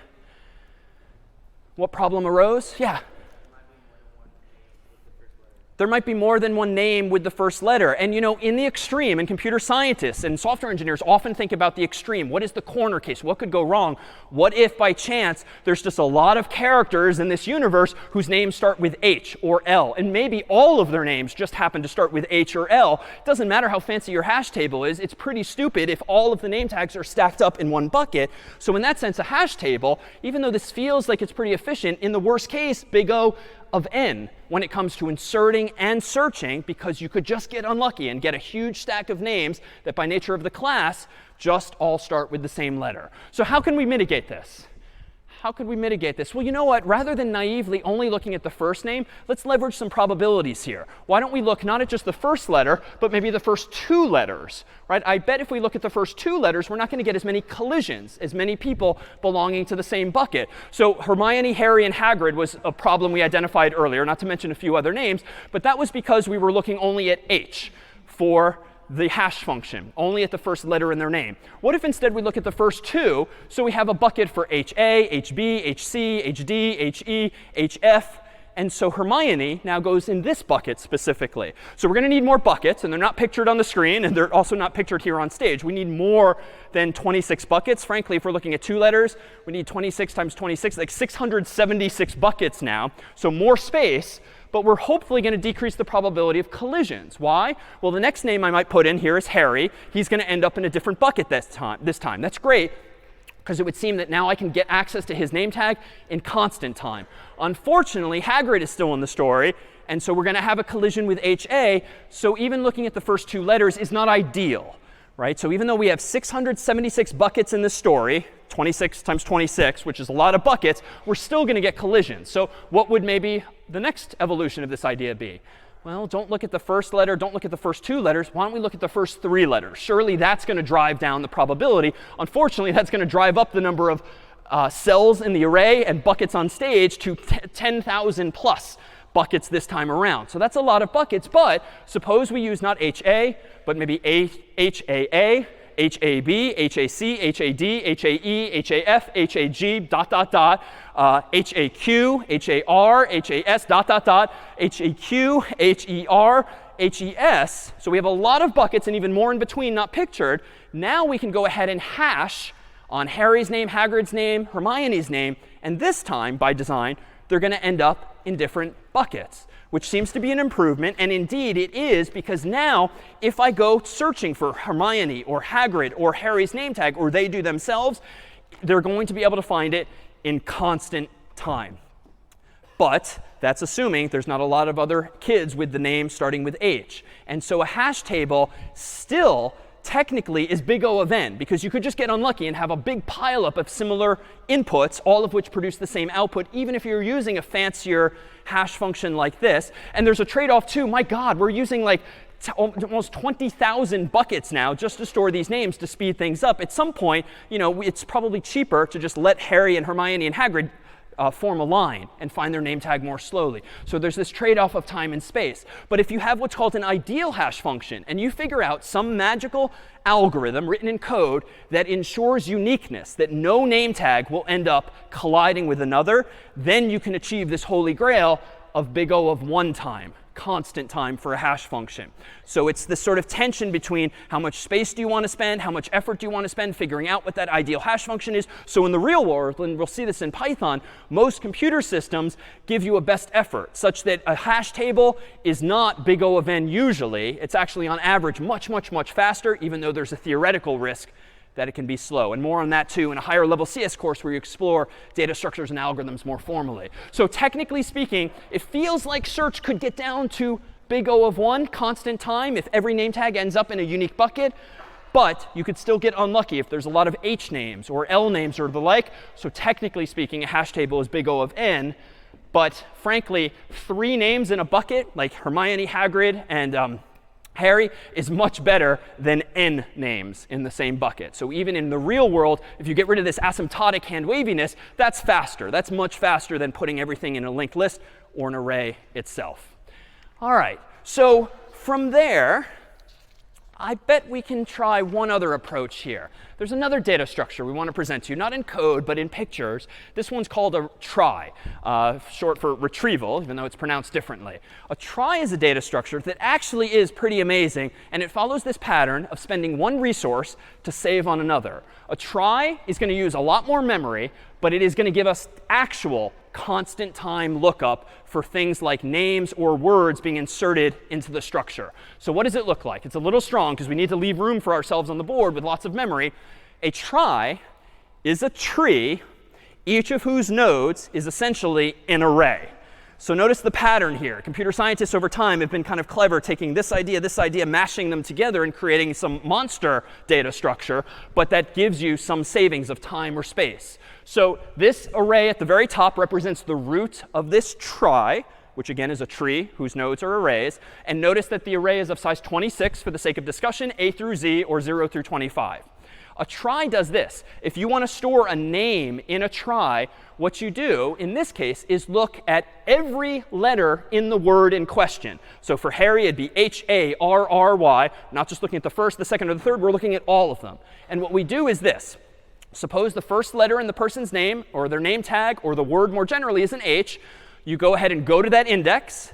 And if there's no child node, there's no tree yet below it, another branch, if you will, you allocate another node. And another node just means another array. And so we've drawn 2 arrays on the board.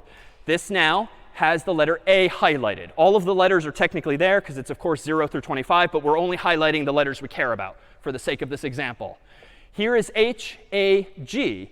So it looks like the first name tag I'm trying to install into this data structure is Hagrid. Notice now that G is inside of that array. I want to go now to R for Hagrid. That gives me another array. Now I, now D. D is the end of his name, so I'm going to just color in green. Or I could use like a Boolean flag in C code that just says someone's name ends here. So notice I've implicitly stored Hagrid's name now in this data structure by storing one node, that is one array, for every letter in his name. But there's a slight efficiency here because there's other people in this story besides Hagrid whose names are prefixes or share common prefixes. So for instance, suppose I want to install Harry into this data structure. He is H-A-R-R-Y. And so that gives me a couple of more nodes. And if I go ahead now and install Hermione in this, notice now I have even more nodes in the tree. But some of them are shared. If you start at the very top and look at the H, notice that both Hagrid and Harry and Hermione at least share at least one node in common. Now, what's cool about this ultimately? So what is the running time of searching for someone in this data structure if there's n people already in it? Right now, n equals 3 because there's 3 people in it, even though there's a lot of nodes. But what's the running time for searching this data structure to see, has Harry picked up his name tag already? Has Hermione picked up hers? Has Hagrid picked up his? Well, how many steps does it take to find Harry or Hermione or Hagrid in this data structure? For Harry, it's Harry, so it's 5 steps maximally. For Hagrid, it's Hagrid. It's 6 steps maximally. And then Hermione, 8 steps total. And you know, it's probably the case that if we read through the books, there is going to be some upper bound on the length of someone's name, right? I don't know what it is. It's probably 20 characters, maybe 30 if it's crazy long, but there is some fixed value. Anytime you have a fixed value, that's what you, by definition in CS and in math, call a constant. If it's 20, it's 30, it doesn't matter, but it's fixed. People's names aren't growing every year in length. There's some hard upper bound. And so technically, if it only takes you 5 steps or 6 steps or 8 steps to find Harry or Hagrid or Harry or Hermione, that is technically constant time, or, as we've said, big O of 1. So we can actually then achieve truly, for searching this data structure, for inserting this data structure, truly what we would call big O of k, where k is some constant, but a constant is the same thing asymptotically, per our discussion in week 3, of big O of 1. These are effectively constant time, because to find Harry, you look only at Harry. It doesn't matter if there's a million other characters in that try already. It doesn't matter if there's Hermione and Hagrid and everyone else from the 7 books in the data structure, because the only nodes you're looking at are the one representing Harry. And that's a powerful thing. Every other algorithm we've discussed thus far, certainly for searching and sorting, has somehow been slowed down by how many other names or numbers are in the data structure. That is not the case for this one here. However, there is a price being paid. What appears to be the price we're paying to gain that really low running time? Memory. I mean, my God, it barely fits on the slide, and this is just 3 names. You're spending 26 amount of the memory to store 1 character. Now, there's some optimizations, right? Over time, if you insert a lot of names, some of these nodes will be shared. But this is a very wide, a very dense data structure, so to speak, because it's using so much memory to give you that super amazing running time of theoretically constant time. So again, this theme of trade-offs is going to persist in the remaining weeks of the semester, where to gain one resource, we're going to have to spend another. So that there is a try. So it turns out that now that we have arrays and linked lists and trees and tries and hash tables and yet other data structures out there, we can actually implement what are called abstract data structures using any of those as building blocks. What we've kind of done today verbally and pictorially is invent more of those pink puzzle pieces in Scratch, those custom puzzle pieces. Now we have as building blocks arrays and linked lists and trees and hash tables that we can use to solve other problems. And one of the problems out there in the real world is something called a queue. A queue, certainly in certain cultures, immediately comes to mind. What's a queue in the real world, or an example thereof? So a line, right? Lining up at a store or a restaurant or a takeout place. So a queue actually has a technical meaning in computer science too. It's a data structure that is FIFO, first in, first out. A queue by definition should have people hopefully pleasantly lining up, one person in front of the other. And it maintains this FIFO property, first in, first out, such that if I'm at the front of the line, I am going to be served my food first, and then the person behind me, and then the person behind them. It'd be really obnoxious if you walked up to Tasty Burger, placed your order, and whoever showed up most recently got their food first. That would be an opposite data structure that's LIFO, last in, first out, not fair in the real world. So you might hope then that the software that companies like Tasty Burger use when they type in your order to the system actually send those orders to the team working in back cooking the food in a queue fashion, because it'd be pretty obnoxious too if people behind you are getting their food first. So hopefully in software you're implementing that real world notion of a queue as well. Printing, if you still print on campus sometimes, papers and whatnot on printers, they're often shared printers on campus, and so they have what are called printer queues. You might go to Command P or Control P print, but then hopefully, in fairness, if there's 10 people who are trying to print to the same Harvard printer, they are printed in the order in which they were requested. It would be pretty obnoxious, again, if the order were flipped. Well, it turns out with queues in computer science, there's 2 fundamental operations, even though we humans don't really think in these terms, NQ and DQ. To NQ means to get in line. To DQ means to get out of line, hopefully once you've been served your printouts or your food or whatnot. Using today's principles, arrays, linked lists, you could probably imagine conceptually using them as building blocks to implement this notion of a queue. The software that Tasty Burger or any fast food place uses probably has implemented in code some lines that are using an array that's maybe being dynamically resized, or better yet, a linked list that's growing and shrinking as people are placing orders and getting orders.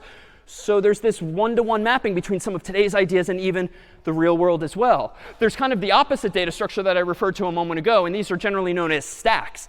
Stacks in the real world might be in the dining hall, right? Like here is a stack of trays, and they have this fundamentally different property such that if the staff go ahead and clean the trays and put them right here, it'd be pretty obnoxious if to get your tray, you had to go through a FIFO fashion and get the first tray they put down and take that out first, right? No one does that, realistically. If you've got a big stack of trays in the dining hall, you probably enforce a LIFO order, last in, first out. So if this was the most recently installed or cleaned tray, you're probably, as the human, just going to take the top one, even though that's not really fair to the tray below, but doesn't matter in this particular case. So a stack gives you the opposite property. And where else might you see these? Well, your Gmail inbox. If you use Gmail, your inbox, most likely by default, is configured as a stack. Where do your most recent emails end up?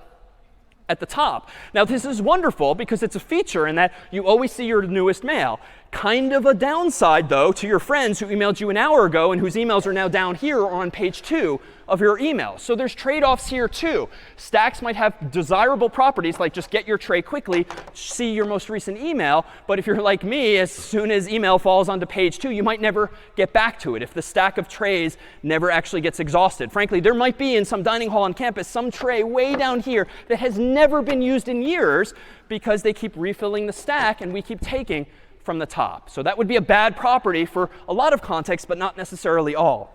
So it turns out there's another data structure too. Oh, and the operations there are not called NQ and DQ. By convention, they're called push and pop, where this means pushing an element onto the stack, even if it's very gentle. That's pushing. Popping means removing the top element. So just nomenclature, meaning adding and removing elements. But there's one other data structure we'll give mention to today, and that's known as a dictionary. And we'll see this again in a couple of weeks when we look at Python. A dictionary is the abstraction that you can get on top of a hash table, right? This hash table literally involves physical buckets, and in code would involve arrays and linked lists. That's like low-level plumbing. A dictionary, more generally in computer science, is a data structure that has keys and values, words and values, words and page numbers, anything that maps one thing to another. Physical dictionaries in the human world, like an English dictionary, has lots of words. And if a word is correctly spelled in your document, it will be in that dictionary. And if you have a typo, a misspelling in your document, it will not be in that dictionary. So wouldn't it be nice if you could actually implement a dictionary using maybe a hash table, but a smart hash table that has plenty of buckets so that you can answer a question, is this a word, super fast, without having a whole stack of name tags, or in this case, English words, all in the same bucket. And in fact, that's the challenge for problem set 5. We're going to give you a big text file with 140,000 plus English words. And the goal for you is to implement a hash table with your choice of number of buckets, your choice of hash functions, and implement this notion of an array with linked lists that stores those 140,000 plus words. Dictionaries, though, do exist in the real world, and taken last night at like 9 p.m. before Sweet Green closed in Harvard Square was this photo. If you've ever ordered a salad at Sweet Green, they have a pretty clever optimized system so as to pick up your salad. If you order on their app in advance, they go ahead and put your salad under D for David, for instance, or B for Brian, and so forth, so that when you go into the store, you don't have to look through big O of N other salads. You can jump immediately to the B section, the D section, or any other section and get your salad. Now, in an extreme case, maybe Harry and Hermione and Hagrid all order at the same time, so there's just a big stack at the H's. So it's technically still big O of N, but if you assume a nice uniform distribution of names, this probably does work out pretty well, especially if the salads aren't there by design very long. But let's use our final minutes together to take a look at one final visual, one made by some of our other friends online who put together an animation that tells the story of the differences between stacks and queues, personified as follows. Once upon a time, there was a guy named Jack. When it came to making friends, Jack did not have the knack. So Jack went to talk to the most popular guy he knew. He went up to Lou and asked, "What do I do?" Lou saw that his friend was really distressed. "Well," Lou began, "just look how you're dressed. Don't you have any clothes with a different look?" "Yes," said Jack, "I sure do. Come to my house and I'll show them to you." So they went off to Jack's, and Jack showed Lou the box, where he kept all his shirts and his pants and his socks. Lou said, "I see you have all your clothes in a pile. Why don't you wear some others once in a while?" Jack said, well, when I remove clothes and socks, I wash them and put them away in the box. Then comes the next morning and up I hop. I go to the box and get my clothes off the top. Lou quickly realized the problem with Jack. He kept clothes, CDs, and books in a stack. When he reached for something to read or to wear, he chose the top book or underwear. Then when he was done, he would put it right back. Back it would go on top of the stack. I know the solution, said a triumphant Lou. You need to learn to start using a cue. Lou took Jack's clothes and hung them in a closet, and when he had emptied the box, he just tossed it. Then he said, now Jack, at the end of the day, put your clothes on the left when you put them away. Then tomorrow morning when you see the sun shine, get your clothes from the right, from the end of the line. Don't you see, said Lou, it will be so nice. You'll wear everything once before you wear something twice. And with everything in cues in his closet and shelf, Jack started to feel quite sure of himself, all thanks to Lou and his wonderful cue. All right, that's it for CS50. We'll see you next time.